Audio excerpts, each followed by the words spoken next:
Delhi Sikh gurdwara management committee के member के रूप अंदर, जनरल सकत्तर के रूप अंदर और फिर प्रधान के रूप अंदर सेवा करने का मौका मिला। इस दौरान चाहे मानवता की सेवा की गल हो, देश और दुनिया के अंदर सिक्खी का परचम लहराना हो, देश में दसना हो, दुनिया में दसना हो सिख कौन आ, सिखा की परंपरा है और की मानवता की सेवा करने का जज्बा सिख रखते हैं। पूरे देश और दुनिया ने इस गल को मन्निया और देश और दुनिया के अंदर ये मानवता की सेवा की एक नवी मिसाल कायम की, जिसकी बाद देश के प्रधानमंत्री ने भी ट्वीट करके और दिल्ली की पुलिस ने भी सारे गुरु घरां की आराधना करते हुए धन्यवाद किया।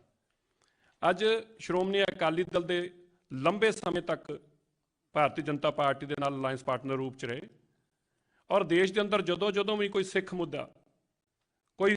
पंजाबीयत की गल का मसला खड़ा हुंदा सी ते साडी भाईचारक सां जिहड़ी सी जिस पार्टी नाल सी, उहदे माध्यम तो हमेशा ही इस लड़ाई नूं लड़दे आए। पर अज जो साडे देश के अंदर सिख ने, वो भावें कन्याकुमारी तो लैके कश्मीर तक होण, हरेक दे बहुत सारे मुद्दे खड़े ने और उन्हां मुद्दिआं दे हल दे वास्ते जदों असीं किसी की आवाज़ बुलंद करदे, कोई आवाज़ चुकदे हां, ते सब तो पहलां जरूरत पैंदी आ वो सरकार दी जिहड़े मसले हल कर सकदी आ। मैं अज क्योंकि हमेशा ही सिख मुद्दों के उत्ते अपनी आवाज़ नूं बुलंद रखिया है। मैं जदों देश के गृह मंत्री श्री अमित शाह जी नूं देश भर के सिखां के कुछ मसलों के उत्ते गलबात की, मैनूं इस गल की बड़ी प्रसन्नता हुई, बड़ी खुशी हुई कि ना केवल उन्होंने बल्कि उन्होंने देश के प्रधानमंत्री नाल भी गल करा के इस गल नूं कहा कि मैं ये सारे मसले असीं हल करना चाहुंदे हां। असीं चाहुंदे हां कि जिहड़ी साडी सब तो देश का गौरवमयी कौम आ सिख कौम, जिस दे उत्ते पूरी दुनिया नूं माण आ, सानूं भी माण आ, इन्हां दा हर मसला हल होना चाहिए। और मैं अज सब तो पहला दिल्ली सिख गुरुद्वारा मैनेजमेंट कमेटी तो अपने आप नूं मुक्त किया, क्योंकि उत्थे भी मैनूं बहुत माण मिलिया और मैं नहीं चाहुंदा सी कि संदेश ये जाए कि शायद दिल्ली सिख गुरुद्वारा मैनेजमेंट कमेटी की प्रधानगी बचाने लई या कुर्सियां बचाने वास्ते मैं ये पार्टी को ज्वाइन कर रहा, पर मैं समर्पित होकर अपनी कौम के पिछे, अपनी कम्यूनिटी की गल वास्ते, क्योंकि देश के अंदर 70 साल तो जिहड़े मुद्दे अज भी खड़े ने, भावें वो डोंगमार गुरुद्वारा सिक्के मंदिर होवे, भावें वो शिलोंग के सिखां का मसला होवे या श्रीनगर के कश्मीर के जम्मू कश्मीर के सिखां का मसला होवे, जिथे उन्होंने अज तक नौकरियां च रिजर्वेशन नहीं मिले, उन्होंने हक नहीं मिले, या मध्य प्रदेश के अंदर सिकली कर सिखां का मसला होवे,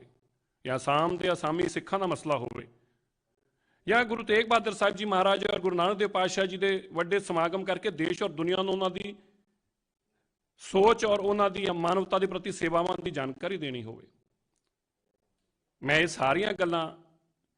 और मैं खास तौर पर अज गल जरूर होर याद कराउणा चाहुंदा, जदों मैं इन्हां सारिया गल्लां दे नाल नाल साडी कौम के वास्ते अगे वधण वास्ते शिक्षा बहुत जरूरी आ। जो मैं देश के प्रधानमंत्री जी ने और गृह मंत्री जी ने एक गल कही, 70 साल हो गए देश के अंदर, देश की आज़ादी तो लैके हुण तक जिन्ना वड्डा सिखां दा योगदान आ, मैं सारियां दा, पर मैं जरूर कह सकदा क्योंकि मैं उस कम्यूनिटी नूं बिलोंग करदा, मैनूं फकर है इस गल दा।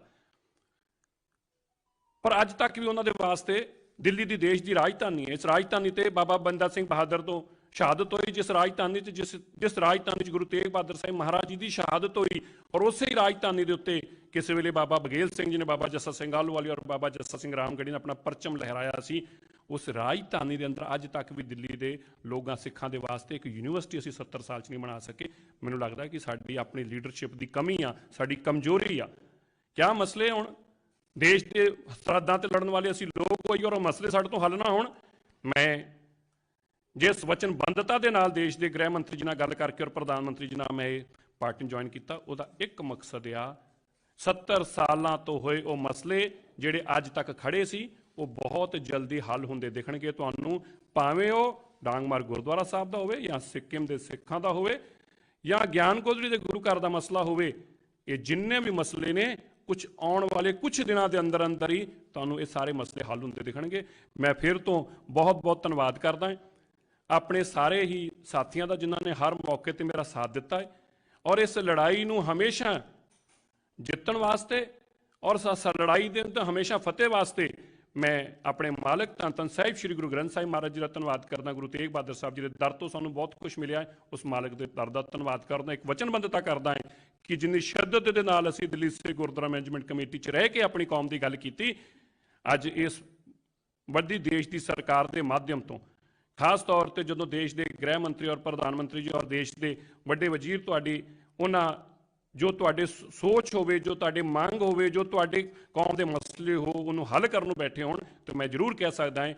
ਜਿੰਨੀ ਕਿ ਅੱਗੇ ਸ਼ਿੱਦਤ ਨਾਲ ਲੜ ਰਹੇ ਸੀ, ਜਿੰਨੀ ਕਿ ਸ਼ਿੱਦਤ ਨਾਲ ਮਸਲਿਆਂ ਲਈ ਖੜੇ ਹੁੰਦੇ ਸੀ, ਉਸ ਤੋਂ 10 ਗੁਣਾ ਤਾਕਤ ਦੇ ਨਾਲ ਆਪਣੀ ਕੌਮ ਦੇ ਮਸਲੇ ਹੱਲ ਕਰਨ ਵਾਸਤੇ ਅਸੀਂ ਖੜੇ ਹੋਵਾਂਗੇ। ਮੈਂ ਫਿਰ ਤੋਂ ਸਭ ਦਾ ਧੰਨਵਾਦ ਕਰਦਾ ਹਾਂ, ਦੇਸ਼ ਦੇ ਪ੍ਰਧਾਨ ਮੰਤਰੀ ਦਾ ਧੰਨਵਾਦ ਕਰਦਾ, ਦੇਸ਼ ਦੇ ਗ੍ਰਹਿ ਮੰਤਰੀ ਜੀ ਦਾ, ਪਾਰਟੀ ਦੇ ਨੈਸ਼ਨਲ ਪ੍ਰੈਜ਼ੀਡੈਂਟ ਸਾਹਿਬ ਦਾ, ਔਰ ਮੇਰੇ ਨਾਲ ਬੈਠੇ ਹੋਏ ਸਾਰੇ ਹੀ ਦੇਸ਼ ਦੇ ਵੱਡੇ ਵਜ਼ੀਰਾਂ ਦਾ ਵੀ ਮੈਂ ਬਹੁਤ ਬਹੁਤ ਦਿਲ ਦੀਆਂ ਗਹਿਰਾਈਆਂ 'ਚ ਧੰਨਵਾਦ ਕਰਦਾ। ਮੀਡੀਆ ਦੇ ਸਾਰੇ ਬੰਦਿਆਂ ਦਾ ਧੰਨਵਾਦ ਕਰਦਾ। ਔਰ ਮੈਂ ਇਹ ਵੀ ਜ਼ਰੂਰ ਸਭ ਨੂੰ ਇੱਕ ਜਾਣਕਾਰੀ ਜ਼ਰੂਰ ਦੇਣਾ ਚਾਹੁੰਦਾ ਕਿ ਜੋ ਪ੍ਰਬੰਧ ਅਸੀਂ 3 ਸਾਲ ਤੱਕ ਦਿੱਲੀ ਸਿੱਖ ਗੁਰਦੁਆਰਾ ਮੈਨੇਜਮੈਂਟ ਕਮੇਟੀ ਦੇ ਚਲਾਏ ਨੇ, ਉਹ ਪ੍ਰਬੰਧ ਵੀ ਪੂਰੀ ਦੁਨੀਆ ਦੇ ਅੰਦਰ ਵਾਹਦ ਪਹਿਲੀ ਵਾਰ ਇਸ ਤਰੀਕੇ ਹੋਇਆ ਕਿ ਏਡੀ ਵੱਡੀ ਮਹਾਮਾਰੀ ਦੇ ਦੌਰਾਨ ਦੇਸ਼ ਦੇ ਵੱਡੇ ਤੋਂ ਵੱਡੀ ਸੰਸਥਾ ਨੇ ਇਸ ਗੱਲ ਦੀ ਵਡਿਆਈ ਦਿੱਤੀ ਔਰ ਵਧਾਈ ਦਿੱਤੀ ਕਿ ਸਿੱਖਾਂ ਦੀ ਸੱਚੀ ਸੇਵਾ ਕੀ ਆ। ਔਰ ਉਹਦੇ ਵਾਸਤੇ ਮੈਂ ਗੁਰੂ ਸਾਹਿਬ ਦਾ ਧੰਨਵਾਦ ਕਰਦੇ ਹੋਏ ਅੱਜ ਫਿਰ ਤੁਹਾਡੇ ਸਾਰੀ ਸੰਗਤ ਦੇ ਚਰਨਾਂ 'ਚ ਇਹ ਬੇਨਤੀ ਕਰਦਾ ਕਿ ਅਸੀਂ ਮਿਲ ਕੇ ਦੇਸ਼ ਦੀ ਇੱਕ ਸਰਕਾਰ ਦੇ ਨਾਲ ਜਿਹੜੀ ਟਕਰਾਅ ਦੀ ਗੱਲ ਬਾਰ-ਬਾਰ ਕੀਤੀ ਜਾਂਦੀ ਸੀ, ਉਸ ਤੋਂ ਪਰਾਂ ਹੋ ਸਕੀਏ, ਜਿਹੜੀ ਆਪਸੀ ਭਾਈਚਾਰਕ ਸਾਂਝ ਦੀ ਗੱਲ ਕੀਤੀ ਜਾਂਦੀ ਸੀ, ਉਹਨੂੰ ਨੇੜੇ ਲਿਆ ਸਕੀਏ। ਤੇ ਜ਼ਿੰਦਗੀ 'ਚ ਇੱਕ ਗੱਲ ਯਾਦ ਰੱਖਣੀ ਆ, ਇੱਕ ਸਮਾਂ ਉਹ ਸੀ ਜਦੋਂ ਹਰ ਦਿੱਲੀ ਦਾ ਹੋਵੇ ਜਾਂ ਦੇਸ਼ ਦੀ ਨਾਰਥ ਇੰਡੀਆ ਦੀ ਅਗਰ ਖਾਸ ਤੌਰ ਤੇ ਗੱਲ ਕਰਾਂ, ਹਿੰਦੂ ਪਰਿਵਾਰ ਆਪਣੇ ਵੱਡੇ ਬੱਚੇ ਨੂੰ ਸਿੱਖ ਬਣਾਉਂਦਾ ਸੀ। ਇਸ ਪਰੰਪਰਾ ਨੂੰ ਸਾਡੇ ਕੁਝ ਸਿਆਸੀ ਲੋਕਾਂ ਨੇ ਆਪਣੀ ਸਿਆਸੀ